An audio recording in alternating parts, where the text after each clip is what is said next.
تخيل ان انت في حاجة بتتمناها على مدار 4 سنين او 5 سنين بتاعة الكلية، بتتمنى ان انت تتخرج. فانت بتبقى مستني اللحظة دي بفارغ الصبر، وبتيجي بقى حفلة التخرج او الشهادة او ان انت بتنجح الحمد لله، وتبقى في منتهى الانبساط. عارف انت فرحان، انت خلاص اتخرجت، خلصت الجامعة، خلصت المسار التعليمي اللي المفروض تخلصه. فبتبقى مبسوط في قمة الانبساط والسعادة دي. بتنام اليوم ده، تصحى تلاقي جالك اكتئاب ما بعد التخرج. اللي هو طب ازاي ده حصل؟ طب ايه الفكرة؟ طب انا كنت مبسوط امبارح، انا ازاي زعلان دلوقتي؟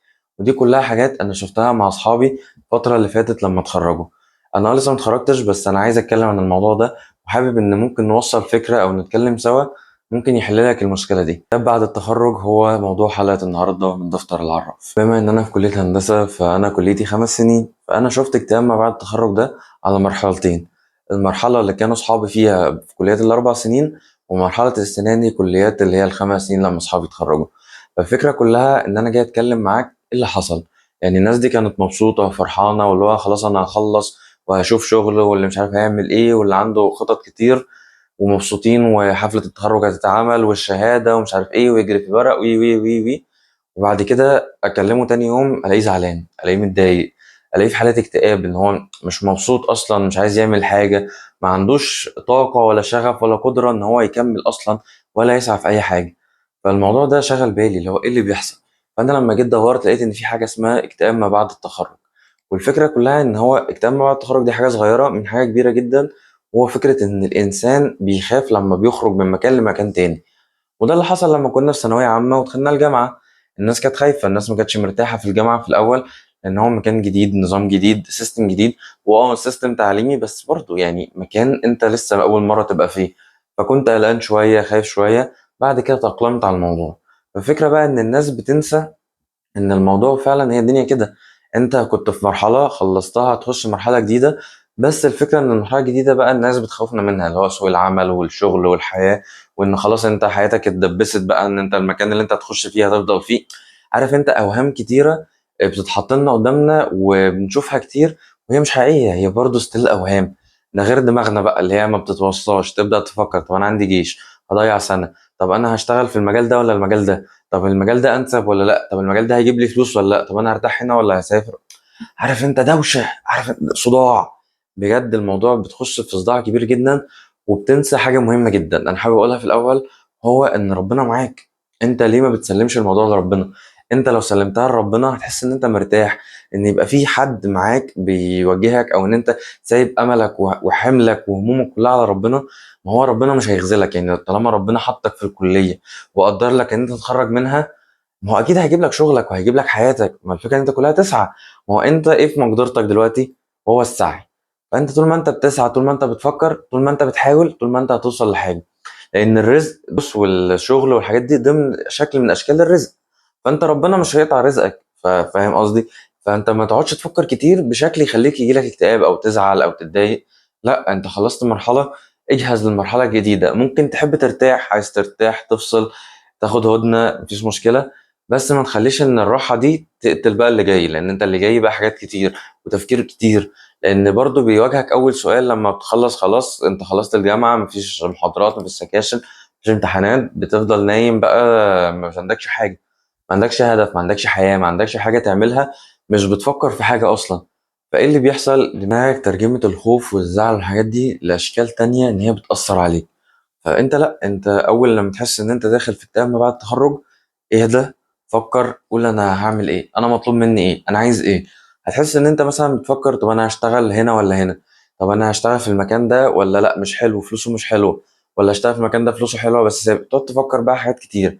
ابدأ بقى خطط، عارف انت، اقعد خطط للي جاي. طب عندك جيش ولا لا؟ ما تقعدش بقى تفكر ان الجيش دي يا سنة ضايعة ومش سنة ضايعة وتفكر التفكير ده.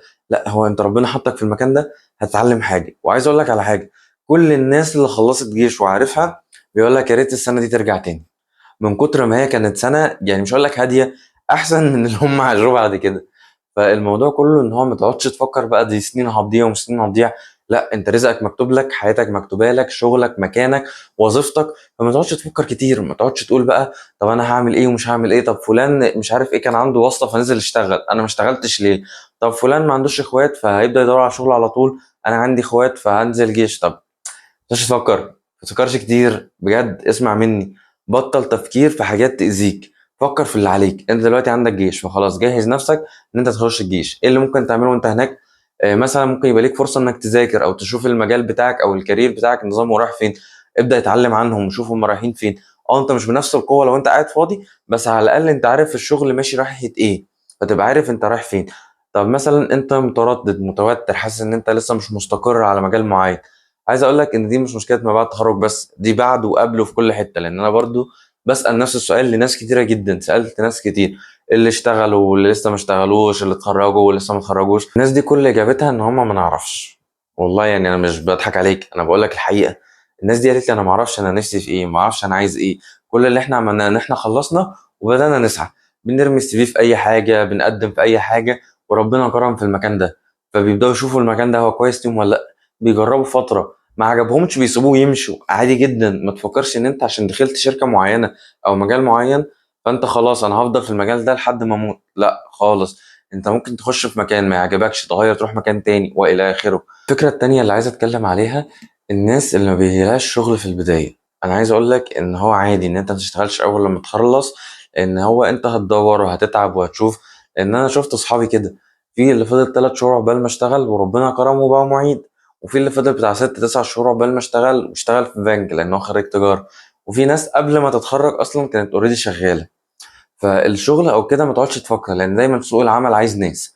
الفكرة كلها إن أنت تخلي نفسك إزاي الناس تقبلك. يعني أنت ما تقعدش تدور على الشغل ده هيبقى عامل إزاي والشغل ده عامل إزاي، لا أنا إزاي أخلي الناس دي تقبلني.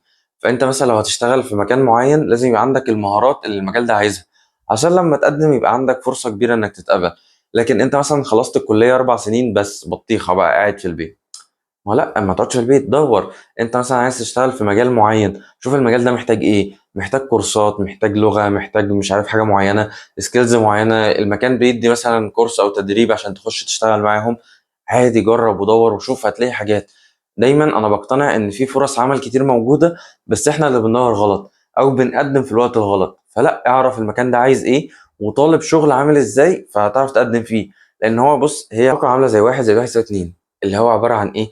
انت رايح هناك هتقدم حاجه هتساعد الشغل ان هو يمشي بشكل اسرع، فهو هيديك فلوس. بس فانت لما تروح هناك وما تقدمش حاجه او ما تشتغلش، فهتاخد فلوس على ايه؟ فده المنطق اللي انت فكر فيه. فانا مثلا بدور على وظيفه معينه، فالوظيفه المعينه هيشتغل بشكل معين، اشوف الشغل ده عايز مني ايه، اتعلم برامج معينه، اشوف حاجه معينه ابدا اشتغل عليها. وبعد كده هتلاقي نفسك بتتقبل بتشتغل. وما تفكرش في حاجه الواسطه، يعني في ناس بتشتغل بالواسطه وما عندهمش كفاءات ومش قدرات والى اخره. اللي اشتغل في مكان بالواسطة صدقني بيمشي، حتى لو فضل فيه ما بيكبرش. يعني حلو، هقول لك حد مثلا اشتغل في شركة معينة وبيقبض مرتب كبير، مثلا بدأ ب20,000 جنيه مثلا يعني، فهو هيبدأ في ال20,000 دي وهيفضل فيها. لكن انت لو بدأت في شركة بتتطور وبتتعلم، بدأت ب10، بعد سنة 15، بعد سنتين بقت 20 30 40، هتبدأ تكبر بالمرتبات بتاعتك. لأن انت عارف ان انت بتتعلم، ما دخلتش بالواسطة، دخلت بدماغك بتفكيرك بمجهودك. فما تخافش من الرزق، ما تخافش من ان فرصتك هتتاخر، ما تخافش ان الوقت هيضيع. لا، كل دي حاجات طبيعيه، انت بتتعلم في الوقت ده كله. الفكره كلها ان انت ما تخليش الوقت ده يطول. على قد ما تقدر حاول تقوم من الاكتئاب بتاع التخرج، اللي تشوف الزعل ده ان هو حاجه هتعدي منها، هتبقى كويس. بس وعديها وشوف انت عايز ايه. لكن ما تفضلش في حته اكتئاب التخرج، ما تفضلش في حته التشتت ان انا عايز مجال معين وشغال معين اروح واجي واعمل. لا، اقف اهدى، شوف انت موقفك فين من الدنيا. انت انا هنا، انا اتخرجت من كليه كذا، عايز اشتغل في الحته الفلانيه. طب انا عايز اشتغل في 3 4 مجالات، اشوف المجال ده عايز ايه والمجال ده عايز ايه. لما تقعد تخطط وتشوف انت عايز ايه، هتلاقيك بتتسحل اصلا في التدوير. فخلاص انت هتخرج بقى من حته اكتئاب التخرج. ما هو الاكتئاب بيجي لك بسبب، يعني مش هقول الفضا لان في ناس بيبقى حياتها مشغوله عندها اكتئاب برضه، بسبب ان انت مش عارف تشغل بالك بحاجه فعلا كويسه او حاجه بتبسطك. فلا، اقعد يا باشا، هات ورقه وقلم اهو، ورقه وقلم اهي، اقعد اكتب بقى. شوف انا عايز اشتغل في مجال معين، عايز اشتغل في كذا مجال، اكتبهم واشوف مميزاتهم، واشوف انا هل دي العيشه المناسبه ليا ولا لا. يعني انت مثلا بني ادم عايز تقعد في مصر، تحب القعده في مصر، وخلاص شوف الكورسات اللي هتطورك انك تفضل هنا. عايز مثلا تسافر بره، فانت عايز ماجستير، فانت شوف اصلا الماجستير طالبين ايه، الجامعات عايزه ايه. طب هتسافر منحه ولا انت ربنا كرمك ومعاك فلوس هتدفع ثمن السفر والى اخره. فلما تقعد تفكر وتدور وتشوف انت عايز ايه، هتلاقي وقتك انسحل وانشغلت في كذا حاجه. وما تقعدش تزعل على حاجة هتضيع منك أو على وقت اتأخر منك. أي وقت ضاع منك فهو الحمد لله كان في صالحك، لأن أنت كنت بتهدى. بعد كده خلاص استغل الوقت اللي جاي. أنت لو قدامك دقيقة استغلها، فوق من الاكتئاب بتاع التخرج وابدأ بقى إيه خبط في الدنيا. وممكن تعمل حاجات كتيرة أنت ممكن ما تبقاش متخيلها، وفرص هتجيلك بفهم بالحب كده بجد، هي بالحب. أنت مثلا كنت في مكان معين، ففجأة حد يكلمك يقول لك أنا عندي شغلانة، صاحبك من زمان يكلمك يقول لك أنت اتخرجت من كلية كذا، طب ما تيجي يلا تشتغل. ودي حصلت معايا والله. يعني أنا كان مثلا ليا واحد صاحبي بقالي كتير ما شفتوش، لقيته بيرن عليا وبيكلمني بيقول لي أنت في كلية هندسة وبتاع وقسم ميكاترونكس، قلت له قال لي طب أنا عندي شغل ليك تعالى يلا اشتغل. قلت له والله يا ابني كان نفسي بس انا لسه ما اتخرجتش، يعني قهرني على حالي بس يعني ايه، الحمد لله. عارف دي فرصه جات لي. كنت في تدريب، ناس كلمتني على شغل. ما هو ليه؟ عشان انا عمال اخبط وادور وعمال اروح واجي، وحتى عمال انزل على لينكد بعمل اي حاجه انا ممكن اعملها. ما هو انا في ايدي ايه اعمله؟ يعني ده اللي في ايدي، فخلاص هقعد اعمله لحد ما يوصل في ايدي حاجه تانية ابدا اعملها. لكن انا لو فضلت بنام بصحى بقوم برجع تاني، يعني عارف مش حلوه. هيجي لك زعل، هتكتئب، مش هتبقى مبسوط. فالفكره كلها طول ما انت في ايدك حاجه اعملها، حتى لو الحاجه دي صغيره جدا. ما تقعدش تفكر ان هي دي، لا دي حاجه صغيره. طب انا لما انزل بوست على لينكد ان، هو مين يشتغل من لينكد ان اصلا؟ انا ما اعرفش حد يشتغل من لينكد ان، بس انا بحاول. هي الناس بتقول، الناس بتعمل، دي منصه بتنزل عليها شغلك، فانا هفضل انزل عليها شغلي حتى لو انا عارف ان انا مش هيجي لي منها شغل. بس ده اللي في ايدي اعمله، خلاص هعمله لحد ما يظهر في ايدي حاجه تانية اقوم جاي اعمل الحاجه التانية دي. وهكذا هنفضل كده. ما هو انا عايز اوصل، فانا هفضل احاول، هفضل اكمل في اي طريق انا كنت بعمله، اي طريق هفضل امشي فيه واحط مجهود فيه مهما كان الطريق ده عامل ازاي. بس انا بحاول، لان انا لو بطلت احاول هكتئب، هزعل، هيجي لي اي حاجه، لان انا خلاص انا حياتي بقت يعني ليس لها قيمه. والفكره بقى ان انت اوعى تفكر ان حياتك ملهاش قيمه. افضل حاول، افضل اعمل. ما تخليش حد يحدد لك ضعفك فين او مكانك فين. لا، اكسر كل القيود، حاول هنا وحاول هناك وجرب واعمل واسعى، وان شاء الله هتوصل لحاجه.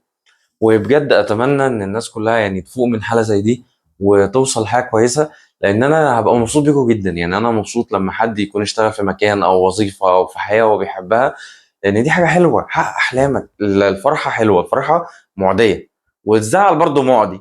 فحاول على قد ما تقدر تبقى زعلان، حاول تفوق، حاول تنبسط، شوف ايه اللي بيبسطك واعمله، وارجع تاني للحياه، لان في حاجات كتير قوي تستحق ان انت تبقى موجود فيها. واتمنى حلقه النهارده تكون مفيده. وعارف اني بتاخر، بس يعني ادينا بنحاول. بس يعني هي دي الفكره. وكان معاكم فارس الطراس من دفتر العراف.